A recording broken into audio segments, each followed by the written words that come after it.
This is West Seattle Eagles Aerie 2643 of the Fraternal Order of Eagles. The Eagles itself is a fraternal organization. It was founded actually in Seattle in 1890s. Now it's an international organization with around 1,500 different Aeries. Aerie is an eagle's nest, so that's what we call our clubs. Then we've done a lot of charity fundraising, either in a local level or in a national level. We have major charities such as Cancer Research Children's, Alzheimer's, as well as having a diabetes research center.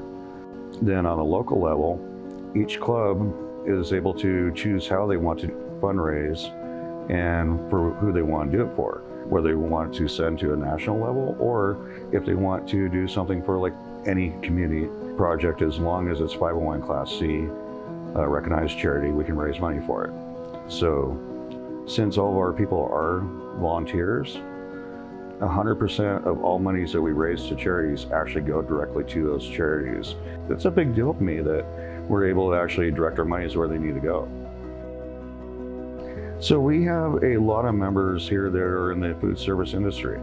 And back in March when we were shut down, we had a lot of cooks and bartenders and bar staff, restaurant staff that didn't have anything to do and asked if we could feed the community. And it ended up working out really well. We got a lot of community support as far as donations of food and monies to buy food and just to keep it rolling, because it was a 7-day week dinner that we were putting out for a couple hundred people a day.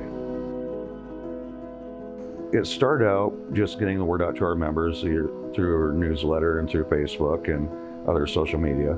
And then other people put it out onto other groups in the community. West Seattle blog is a big help. The Junction Association is a huge help. And so, yeah, it started out with our members here.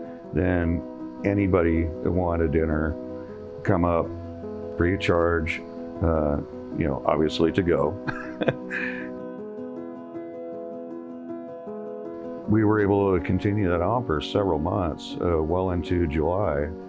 And then when things started opening back up again, we had to shut down that as our people were getting to go back to work. Because, like I said, everybody here is a volunteer. People that helped from different restaurants, Ito's, Shadowland, West 5, all the way down the street, all the way down to Delridge, where people were coming in asking if they could do a meal. Because we do have a wonderful kitchen that we're actually able to do larger events than some of the smaller kitchens that bars would be able to do. So it ended up being a great thing, and just a lot of community support and help and donations from Restaurant Depot and I believe the Food Bank, and people that had stuff available were able to contribute. In the long term, I'm sure we'll keep masks and sanitizer available for people that want it, even when it's no longer required. Then having the outdoor area is definitely the long-term thing that's going to be a big change. West Seattle's great. I've been here since '97.